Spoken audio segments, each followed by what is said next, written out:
To say I was worried about the quality of Canada versus the World going into it is kind of an understatement. I was not the biggest fan of UK versus the World. The cast for Canada versus the World was kind of a disappointment since so many international franchises were left in the dust. And then I heard that the format for UK versus the World was going to be sticking around for Canada versus the World. 6 episodes, a lip sync finale, the queens eliminate each other. I was not confident this season would be much better than UK versus the World. But after finishing it and sitting with it for a little bit, I can now say I think it was one of my favorite seasons of the year. The saving grace of this season is actually the cast itself. There was no drama, no crazy rivalries, only a solid storyline throughout the season. Friendships we saw blossom, and some of the best runways of the entire year. Sure, some of the challenges felt tired, the format has been overused for a while now, and the finale SmackDown is still somewhat of a questionable choice to end a season with, but none of that mattered when I was so entertained by the queens themselves and felt such an attachment to them. But just like every season of Drag Race, there was of course some riggory going on, and even the queens themselves were calling it out as it was airing. So we're gonna break down every episode, every judging decision, and we're gonna actually mash the how it should have gone into this video as well, since it's a super short season. So we have a lot to get into today. Let's officially break down the riggory of Canada versus the World. First, we have to look at the cast. Like I said, I was initially disappointed with the cast since there were so many franchises that were not included at all, and I think they really could have benefited from being included. And if this is a versus the world, I actually think that the best cast would be one queen from each franchise. Maybe 2 from Canada since they're the home country. Include España and Holland and Thailand and Italia. Make it a larger season with 12 or so queens, 10 episodes. Make this feel as big as it should. This was my same problem with All-Star 7. Drag Race is upping the ante without upping the production value. These seasons that should feel, huge and fun and larger than life are being given the same budget as any regular season or any regular All-Stars. And for Canada versus the World, even less so. Going in, the queens I was most worried would get favoritism from production were Raja, Silky, Icesis, and Anita. Icesis is already a winner and from the home country where the season was produced. So going in, I knew that it would make no sense to make your crowned queen look bad. So I was confident that Icesis was going to slay, but I also knew that if by some chance she didn't, she probably would have been helped along a bit regardless. Anita, she was the robbed queen of Down Under. Fans were so upset when she left, and those types of queens are always good to have around on your season because they come with their own built-in audience, people who are going to be rooting for them and tuning in to see how they do. Now, the longer they're on, the more hype your show will probably get as people talk about that queen. Now, that was absolutely not the case for Anita here, bless her heart, but that was my expectation going in. But the 2 I was fully ready to see be rigged in favor of every week were Raja and Silky. As 2 American queens who have already been on an All-Stars, already have a huge fan base, they come in with the biggest stakes. Just like Mo and Jujubee, they're kind of selling points for the season. They're the ones who are bringing in people who don't watch international seasons, and they're coming over to check this season out specifically to see how these queens do. I still think it's very unfair to cast queens who have already been on an All-Stars on these versus the World seasons. They have a much higher budget than the rest of the cast, and it gives production so much more incentive to rig things in order to get them to the end to keep viewers around. A US queen has never been eliminated on a versus the World season. That's nuts. 4 out of 4 have made it to the finale, and I don't think that is a coincidence. But something that did alleviate some of my worries was the judges. The fact that it was judged by Brooke and Brad and Tracy Melchor was nice, since they're a lot more fair than the US judges are, as seen by Canada Season 2 and Season 3 being fairly unrigged by Drag Race standards. But there was also the worry that, Silky and Raja are literally best friends with Brooke Lynn Hytes. Like, they were on a season together, they've toured together, they're sisters. The question of Brooke's subjectivity on the season definitely came up, and it was on my mind as well. We'll have to start getting to these episodes to figure out just how fair it was, though. So let's break down the premiere episode, Bonjour, Hi. And as someone who speaks un peu de français, j'aimais cette chanson. This was such a good premiere, and it immediately drew me in. We see friendships start to form with like Anita and Silky, and Vanity and Raja and Silky, the Canada 2 girlies. This cast immediately felt dynamic, fun, and we were let into the relationships forming. UK4 could never. This episode is the girl groups, and the queens form their own teams, which immediately creates some very interesting storylines. How are the Season 2 Canada girls going to get along on this season? Stephanie has a lot to prove, Icesis has a reputation to uphold, and Kendall was already beat by Icesis once. Will she get rid of her if she has the chance? It's a shame that these three didn't last longer, because I think their dynamic would have been really interesting to see unfold, specifically the whole Kendall-Icesis one. We also see the immediate connection between Vanity, Raja, and Silky, which I think is the heart of this entire season. Vanity tells us that she felt like she was carrying kind of the weight of the world on her shoulders, being the only black queen on UK3. And that is a lot of pressure to put on a person to be the only voice of representation for their people in a room on national television. And Vanity kind of telling them that she looked up to them and used them as inspiration was really heartwarming to watch. And it immediately draws you into this little group. Our third team in the girl groups was Rita, Victoria, and Anita, and they also kind of stand out as the queens without a built-in storyline going into the season, or at least in this first episode. Anita is the only Down Under queen, and besides getting redemption from their rigged exit on her season, she doesn't have a ton of material to work with right off the bat. Victoria has to prove herself after coming in with so much hype on UK3 and then having a premature exit. She basically has to prove that she's going to be the Eureka of the season and not the Veronica Green of the season. No shade, I promise. I say no shade after saying something shady, but it's Rita, she comes in with a very interesting story because she was a judge favorite on her original season, but not necessarily an audience favorite. She won lots of challenges, she made it to the end with a pretty great track record, but from the audience perspective, a lot of people didn't connect with her or her drag, and they felt like she was carried by production. So Rita's job this season, you could say, is to convince the audience that she can get to the end without Riggory. Maybe also show us who she is a bit more and connect with the audience. Well, by looking at a lot of the controversial moments from this season, most of them were fans feeling that Rita was favored again. So I don't know if that was a job well done. But the top two this episode were Rita and Vanity, with Raja O'Hara in the high placement. And I mean, I think it's a pretty universal sentiment that Rita didn't deserve one of those top two placements, especially in an episode where there were so many stellar performances. Rita did not do a bad job this episode. I think she did a good job. I think she did a good job of showing her drag, her aesthetic, her style of comedy.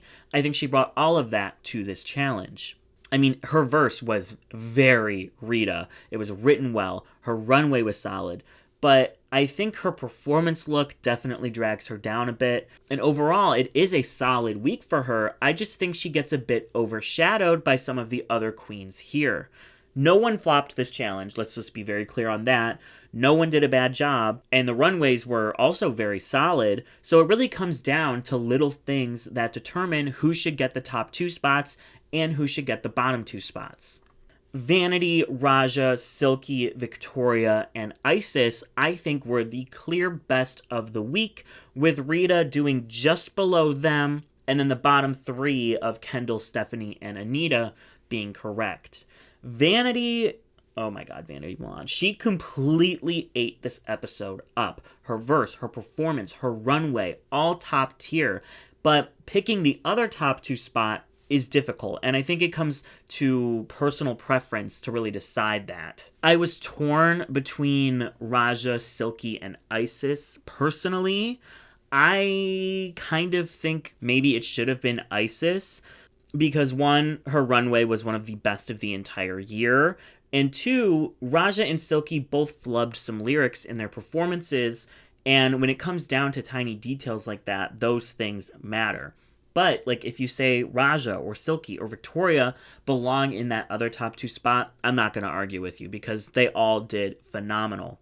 I just know personally, I sing Ices's Fashion Beauty Runway Pose. Icesis nails it on the nose. Like, I sing that every single day of my life since I've heard it. And I think about those pink pigtails daily. And also, Icesis being in the top 2 is just a better storyline for the episode, considering the bottom 2 are her other Canadian sisters. Kendall being in the bottom, it hurt my soul, I must admit. But after studying each performance, I literally watched every single one of them one by one. Kendall has one kind of awkward, tiny moment where she messes up a move and you can see it on her face. She's like, oh, what's happening? Okay. And she does get right back into it. But like I said, tiny details matter. Her runway, although stunning, also didn't really fit the prompt. And then we have Anita, who is low. She had no misses in her performance, and although her runway was the weakest of the episode, it is, I guess, more on theme than Kendall's was. Stephanie Prince had one of my favorite runways of this episode and of the whole damn season, to be honest with you, but her verse was just good, and against a bunch of excellent verses, that's not good enough. Her performance also was just a little more low energy than some of the other queens. So unfortunately, I think she was the clear bottom of this episode, as much as I do adore her. And then it was definitely closer between Kendall and Anita, but I do think having Anita low and Kendall in bottom 2 was not rigged. I think it was fair. So why was Rita in the top? Either Brooke really just likes her dad humor, or they wanted to immediately put her at an advantage, so if she ends up in the bottom later in the season, she has a good enough track record to stay. And I'm going to guess it's probably a little bit of both. This episode, I mean, it was just so good. Vanity destroys the lip sync. She sends home Kendall in order to give Stephanie a little bit more of a platform, but also because her and Kendall have similar aesthetics and talents. And I think that was a very solid move by Vanity to kick out the other girl that's kind of in her lane. So episode 1 already had a very questionable decision, and episode 2 also leaves me a little stumped. It's Snatch Game, and I'm so happy they did this at top 8, so we got to see more queens do it. They definitely learned their lesson after they lost Jimbo one episode before the Snatch Game happened on UK vs. the World.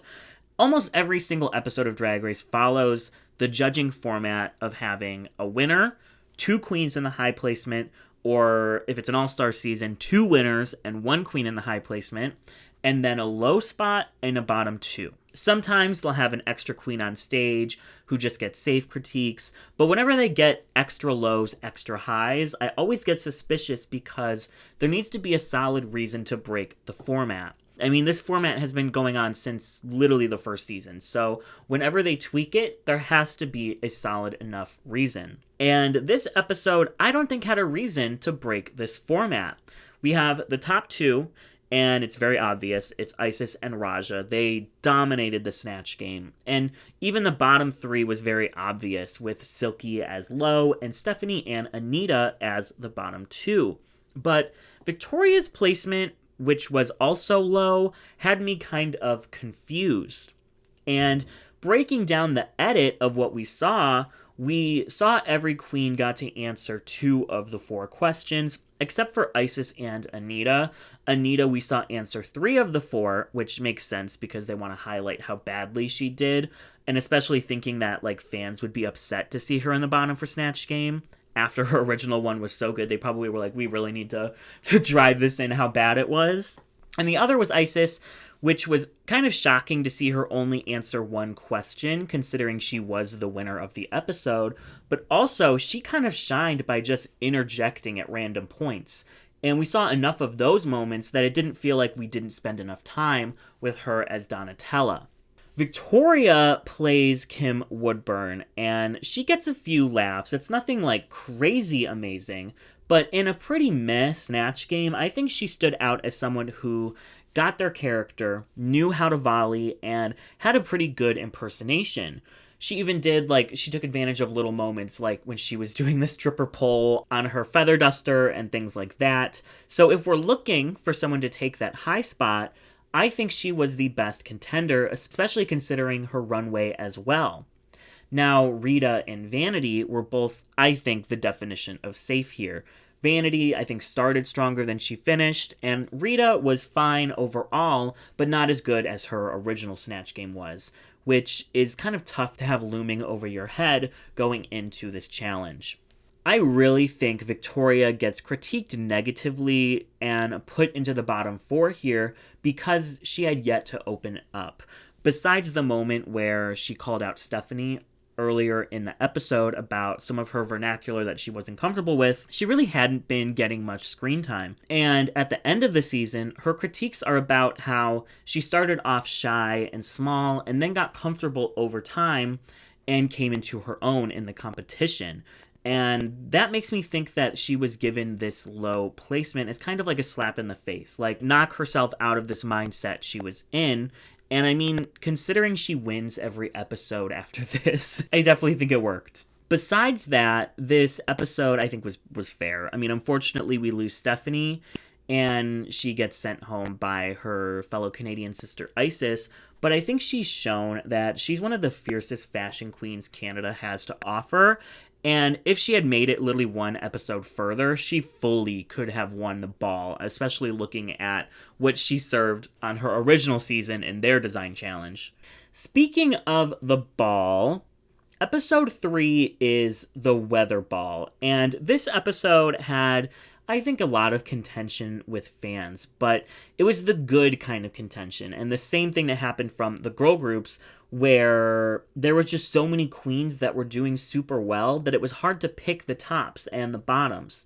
And based on your taste level and preference, you can justify a lot of different combinations for this episode. Now, I always weigh the design look higher than the looks brought from home in these ball challenges. If I'm tallying points in my head, the first 2 looks are worth 5 each, and then the design look is worth 10.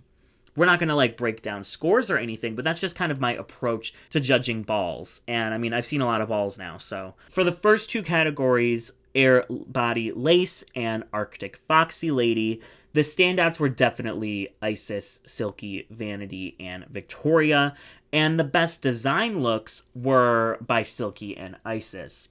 A lot of the girls struggled with these design looks. Victoria's kind of felt all over the place. Raja's is cute, but something was just a little off with the fit. Vanity's had a lot going on around the face and neck, and then nothing on the bottom half. And Rita's reminded me of Tace's scrubber look on UK2. It just didn't really make much sense. And then there's really not anything wrong with Anita's, other than the fact that it's something we've seen been made time and time again in these design challenges. So based on all of this, I do think the fair top 2 would have been Icesis and Silky. Victoria had one of the best runways of the entire season, of the entire year, with her Drag King Fabio look, but the design look just wasn't up to the same standard, and that's where I think the points really matter here. Icesis's first 2 looks were so high fashion, different than anything else on the runway, totally Icesis. And then her design look told a story. It was very editorial. It was very intricately made. And it wasn't just a bodysuit with some things thrown on it, which I think a lot of these other queens did, specifically Victoria. I think production was definitely worried with how to judge Icesis here. On one hand, you don't want to critique her negatively and impact her legacy as a winner, but on the other, you don't want to immediately make her the front runner and give the queens an even bigger reason to Jimbo her. And then on top of that, I'm sure there was worry that if you put her in the top every week, people are going to say that the competition was rigged for her because she was the winner and because she's the Canadian queen. And honestly, I think the first 3 episodes Icesis was in, she could have feasibly been in the top 2 for every single one. Just like Baby, though, when we talk about like the how it should have went later on, we're not going to assume like, what if Icesis didn't quit? But I do believe if she had stayed, I think she had a major shot at the crown and having her like double crowning moment. But mental health always comes before a competition, like every single time. And I'm glad that she recognized she needed to take herself out of the environment she was in.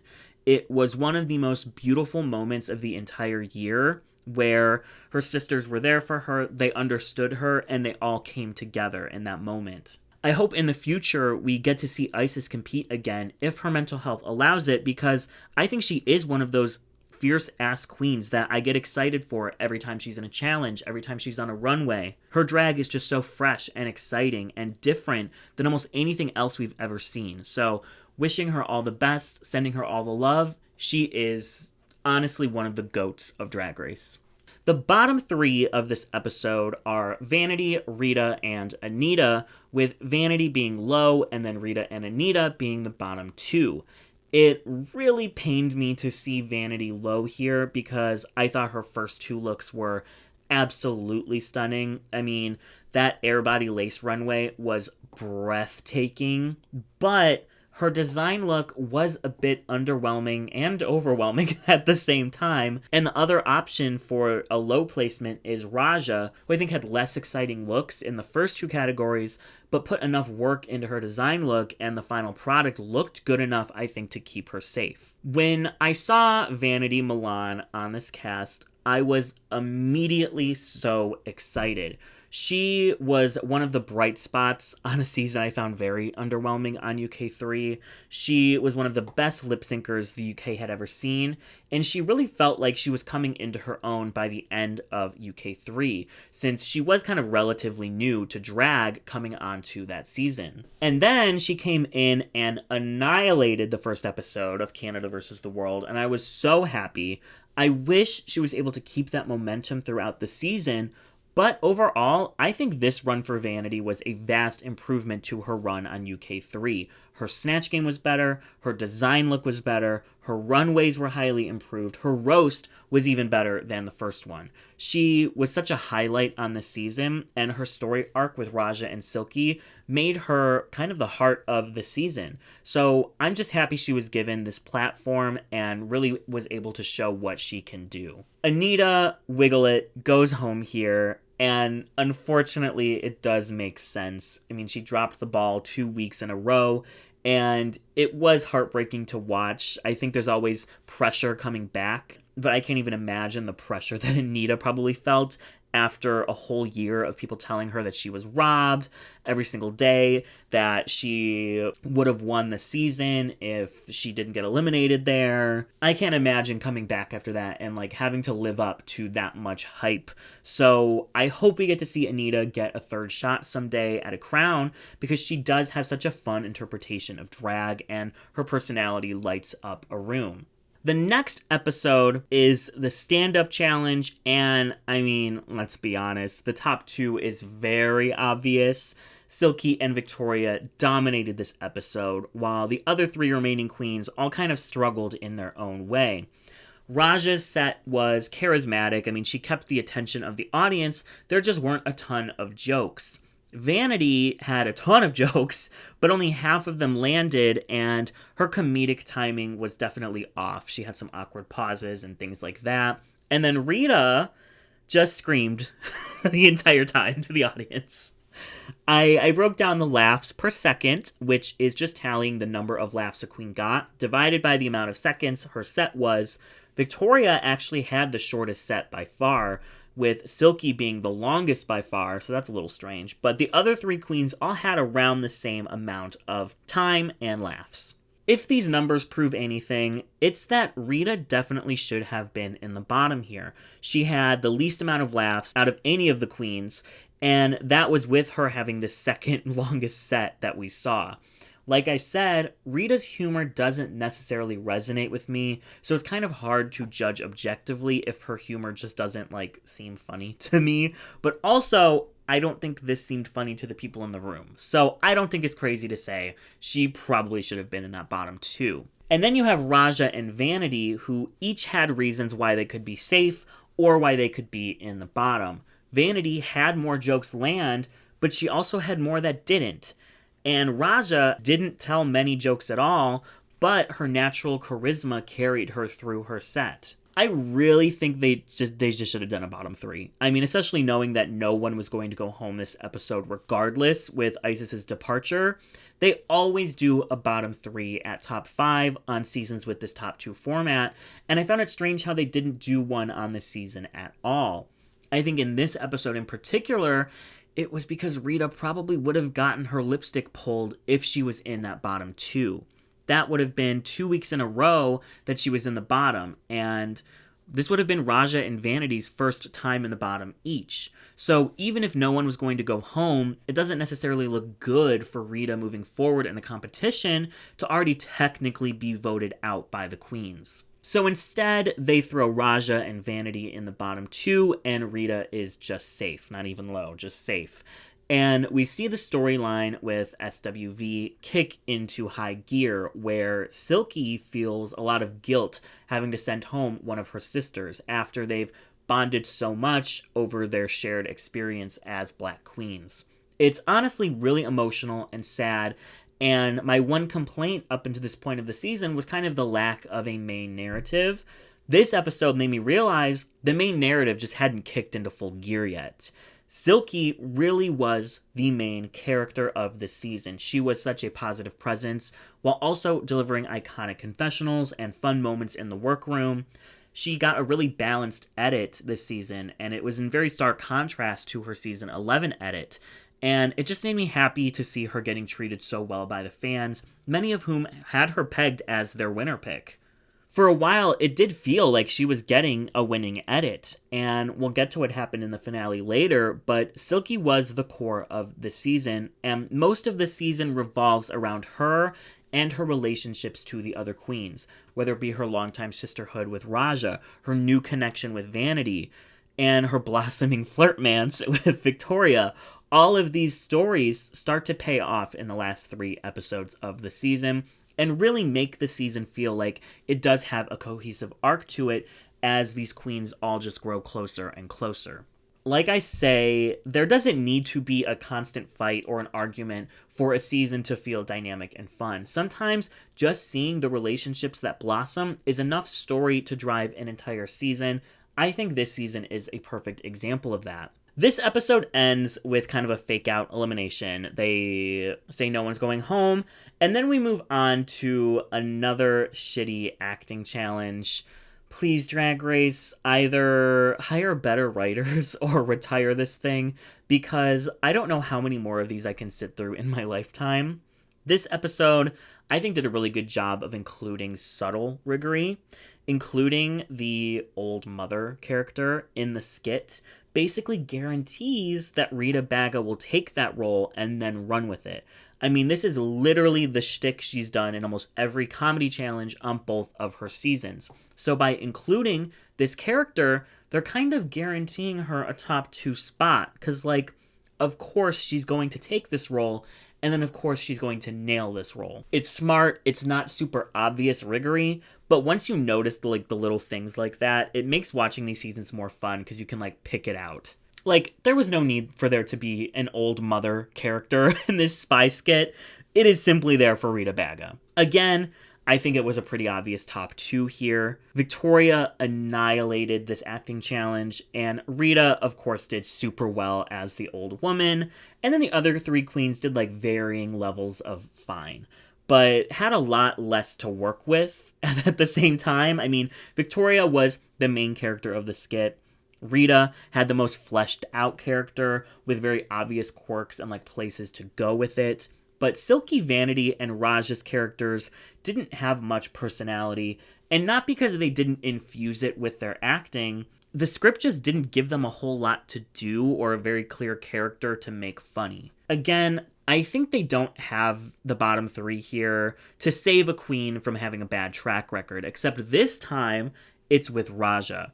At this point, she had been in the top but never won an episode, and this would have been her second bottom in a row, which basically kills any momentum she had going into the finale. But by putting Silky and Vanity in the bottom 2, they're ensuring, 1, that Vanity goes home, who probably had the least win equity out of the top 5 at this point, and 2, they aren't killing any momentum for another queen. Silky had just won 2 episodes in a row, and this was her first bottom placement, so it's not like it's killing her chances at the crown like it would for Rita or Raja. But Rita Baga, I think, has a very unfortunate arc with the fan base, and I think it's a great example of what I call the Gigi Good effect. If production pushes a queen too much, the audience will sour on them. And our very first introduction to Rita was her winning the first challenge of the season wearing this.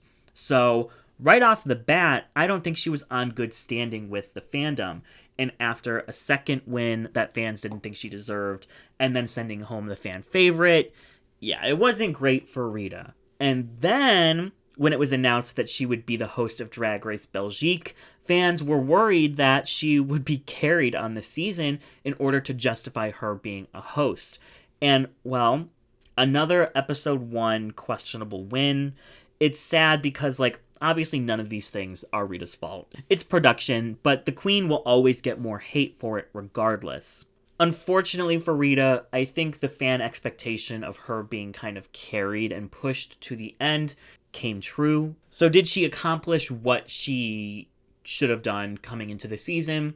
No. But we're at the top 4, and we do like the lip sync for the crown, which I hate. But this episode was enjoyable regardless. This was one of my favorite casts of all time. The camaraderie and the fun that they had together was such a joy to watch every week, and it is on full display in this finale. There's phenomenal runways, there's heartfelt moments, there's a top 2 that felt justified, and then there's Victoria looking like the hottest I have ever seen a human look. So it had everything you could want in a finale, with an end result that did feel fair. I think every lip sync outcome was completely deserved and fair, and despite the season kind of feeling like it was leading to a Silky win, I mean, her and Victoria were definitely the top 2 competitors of the season, it made sense in the end for Raja to take the crown with the lip sync performance she gave in that lip sync SmackDown. Raja and Kylie both having crowns now really feels like the prophecy has been fulfilled. And it made me think about the other SmackDown finale we saw this year, which was All-Star 7. In that one, the winner of the final lip sync was not the winner of the season. And it definitely made me feel some type of way. Now, here on Canada versus the World, the winner of the lip sync won the season, despite having the weaker track record. So, to me, it still felt correct. So I'm wondering if Monet would have won, would she have had the same reception from fans that Raja did here? It's interesting to compare and kind of think about, but now I think let's just shift over to how it would have gone if it was unrigged, or as unrigged as I could make it. So, episode 1, Bonjour, Hi, the girl groups. I switched things up a little bit. We have the same bottom 3, the same elimination, but I think we would have a top 2 of Icesis and Vanity for reasons that I said earlier. Raja and Silky both kind of missed some lyrics when they were doing their performances, whereas Icesis hit every note. She hit every dance move. She had stage presence. Her runway was one of the best of the entire episode. So to me, I think that Icesis should have been top 2. I think that if we're looking at the other options, Victoria was very close to being in that top 2, but I just don't think her verse was as dynamic towards the end. She spent a lot of it just doing the Augie, Augie, Augie thing, and I was like, you could have been going on about other stuff. But she still did really good.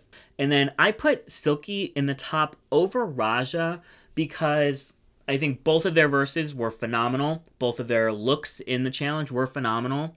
So they're completely equal there when it comes to the challenge, in my eyes. So then I have to look at the runway, and Silky had, I would say, tied for the best runway of this episode with Icesis. So to me, I think that pushes her just a little bit above Raja for that high spot. But again, I think it comes to preference here. You could say that Raja's top 2. You could say that Silky's top 2. You could say that Icesis is top 2. I just tried to be the most fair I could be here. So a lip sync performance to Brand New Bitch by Anjuli. I think this would have been so good. Icesis versus Vanity to Brand New Bitch. Are you kidding me? That would have been iconic. I think it would be close. I definitely think it would be close, but I think I'm going to say that it's still Vanity that would win, and then she would still send home Kendall. I think that if Icesis, was going to send someone home, she probably also would have sent home Kendall. I think she understood that Stephanie needed a little bit more time in the spotlight and a little bit more of a platform, and Kendall was also good competition, so why would you not get her out while you could? Episode 2 Snatch Game, the only thing I changed was giving Victoria Scone a high placement instead of a low placement. Stephanie Prince still goes home. Icesis still wins the lip sync narrowly against Raja to Skater Boy, which was like a fever dream I never knew I needed. It was amazing. And so episode 3, the Weather Ball, Icesis Couture. She just did the best. She did the best every single challenge. I think she did so fucking good. And in this ball, the ball look, the design look was phenomenal. It told a story. It was editorial. It was so good. Whereas Victoria's, I think, looked a little messy. The message wasn't super clear. And at the end of the day, it was just a bodysuit with some things stuck to it. But, I mean, Silky demolished every single category. Had such a fun final look. I think they are a solid top 2. And then the bottom 3 stays the same. And for the lip sync, we have Nobody's Supposed to Be Here, the Hex Hector dance remix of the hold that Hex Hector has on the Drag Race franchise is impalpable. I feel like Silky still wins. Again, I think it's really close because Icesis is so good. She can do so many different types of songs. But this really did kind of feel like Silky's lip sync. I'm not sure if Icesis can hit that exact same level, but it doesn't really matter. I think in both cases they send home Anita. I guess there's a chance that Icesis sends home Rita just because of sending home a threat, but at this point Rita hadn't won anything, so I don't know if she's necessarily on the radars as a huge threat in the competition. So I think that Anita goes home regardless, and Silky probably still wins. For episode 4, I have a bottom 3 of Raja, Rita, and Vanity. I think they all had issues, and this is what normally would happen anyway. So, clear top 2, Silky and Victoria. Victoria wins the lip sync, and they probably both pick Rita in this case, because Rita, this is her second bottom placement, and she has no wins, whereas this is Vanity and Raja's first bottom placement, and they each have either a top 2 or a win. So Rita definitely gets both lip syncs, but no one goes home because Icesis takes her leave of absence. And we move on to the Spy Queens challenge, which I think Rita and Victoria still win, and I think the other 3 are then the bottom 3. And at this point, I think it's difficult because now Raja and Vanity have both been in the bottom 2 weeks in a row, and Vanity has a slightly better... they actually no, because Vanity has a low, Raja's been pretty safe. Vanity won an episode, but Raja still has that top 2. She just didn't win the lip sync. So I think it is pretty close, but I think in this case, Vanity was getting defeated. You could tell in the challenge she was getting defeated. I think it was kind of clear that she did want to be there, but I think she also knew in her head, maybe it wasn't her time. That's what I kind of got from her conversations with the queens during deliberations and things like that. So I think Vanity still goes home here, and she is sent home by Rita, who does really good in this lip sync. And then we have our top 4, and I think the same thing happens. The lip syncs are exactly the same, and Raja wins. So while I do think there was Riggory this season, I don't think it necessarily was the kind of Riggory that, like, changes the course of an entire season. I think it's more just like the win distribution is a little different. There's some low placements that are changed. There's some high placements that are changed. And that's kind of how I feel about Canada in general since season 1. It's rigged, but it's not like insane. I'm not sitting there like seething. And that's what I really appreciate about Canada. So I overall really liked this season. Here's my track record. Let me know in the comments below. Do you agree? Would you switch some stuff up? What are your overall thoughts on the season? Where does it rank in your yearly ranking? I think I would put this like 3rd or 4th. I would even put this above All-Star 7, to be honest with you. I think the All-Star 7 really kind of dropped off in the end without having any kind of big finale or any kind of big moment. So I think they're probably close. But yeah, so that's kind of where I'm at with the season. I really enjoyed it. I'm excited for what we have next year, a global All-Stars. I'm hoping that it changes the format. I would love an All-Star season where the queens don't send each other home. Just give us 12 queens from around the world, regular Drag Race rules, bottom 2. They lip sync for their lives. Someone goes home, but it's still an all-stars. It's elevated. It's people from all around the world. Give us like 1 from every country. I'm begging you. I don't need to see 4 US, 4 Canada, 4 UK. Like, give me ones from everywhere. So next on the agenda will be, we're going to do catch up. We're going to do Drag Race Down Under season 2. We're going to talk about Drag Race España, both seasons. Those are going to be on the docket for the first quarter of 2023. That's crazy to say. There's some really fun stuff going on. I will be launching an official rigged recap podcast. You will find it on Spotify, on Apple Music, anywhere you listen to your podcasts. And every week I will be joined by a really fun special guest. If you know who I chat with on Twitter, you probably can guess who some of them will be. And yeah, I'm just very excited to discuss season 15. I think it's going to be really, really solid. And we're going to kind of do a little bit differently than the rigged recap we did for the Patreon. So check that out when season 15 starts. You can follow me on all my social media platforms for all of the updates. Instagram, I'm always running polls on my story. Twitter, I'm always getting into feuds with Set Her Aside. It's my favorite thing to do. No, I'm kidding. I love Set Her. But I also am on TikTok, and finally had some videos blow up thanks to Maddie B. If you don't follow Matthew Bellick on TikTok, we had some fun. I'm going to do some more TikToks. I'm feeling very Gen Z about that, but... It's fine. Again, I just want to thank you guys so much. It's currently December 30th it's the 31st when I'm recording this, so it will be 2023 by the time this comes out. But I just want to thank you all so fucking much for tuning in throughout this entire year. We've had so much growth. We've hit 50K. We have done so many cool things, and I just can't wait for 2023 to be even bigger. I'm ready to do more things.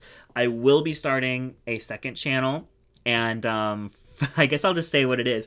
It will be called The Dread Detective. We got to keep in brand, and we will be talking about all things spooky, unsolved mysteries, conspiracies, ghosts, demons, goblins, all of that. I love making content. It's what I love doing.